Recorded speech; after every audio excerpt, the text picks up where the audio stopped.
شہباز شریف اور حمزہ شہباز کے خلاف منی لانڈرنگ کیس میں ایف آئی اے افسران شدید دباؤ کا شکار۔ ڈی جی ثناء اللہ عباسی نے 10 اپریل کو ہی کارروائی سے روک دیا تھا۔ سابق پروسیکیوٹر سکندر ذوالقرنین نے پول کھول دیا، بتایا ہمیں پیغام دیا گیا تھا شہباز شریف وزیر اعظم اور حمزہ شہباز وزیر اعلیٰ بننے والے ہیں، آپ ان کے خلاف کیس میں پیش نہ ہوں۔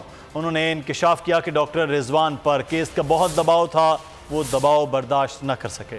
نہ شہباز شریف کے خلاف کارروائی کرنا ہے، نہ حمزہ کے خلاف کیس آگے بڑھانا ہے۔ ایف آئی اے افسران کو واضح پیغام دیا گیا۔ سابق پروسیکیوٹر نے بڑا انکشاف کر دیا۔ سکندر ذوالقرنین نے ایک انٹرویو میں اہم راز سے پردہ اٹھا دیا، بتایا سابق ڈی جی ثناء اللہ عباسی نے 10 اپریل کو ہی واضح پیغام دے دیا تھا۔ کہا گیا شہباز وزیر اعظم، حمزہ وزیر اعلیٰ بننے والے ہیں، ملزمان کے خلاف منی لانڈرنگ کیس میں پیش نہیں ہونا۔ انہوں نے واضح کیا منی لانڈرنگ کیس میں پیش نہ ہونے پر ہٹائے جانے کا جواز غلط ہے۔ عدالت میں درخواست دی تھی کہ ان وجوہات پر کیس میں پیش نہیں ہوں گا۔ انہوں نے انکشاف کیا ڈاکٹر رضوان پر کیس کا بہت دباؤ تھا، وہ دباؤ برداشت نہ کر سکے، سارا کام ڈاکٹر رضوان نے ہی کیا، کیس نہایت مضبوط تھا، ایسے ثبوت موجود تھے جو اسے منطقی انجام تک پہنچاتے۔ سابق پروسیکیوٹر نے کہا قانونی طور پر چالان کی کاپیاں دینے کے 7 روز بعد فرد جرم عائد ہونا تھی، 6 مہینوں میں میگا منی لانڈرنگ کا فیصلہ ہو جانا تھا۔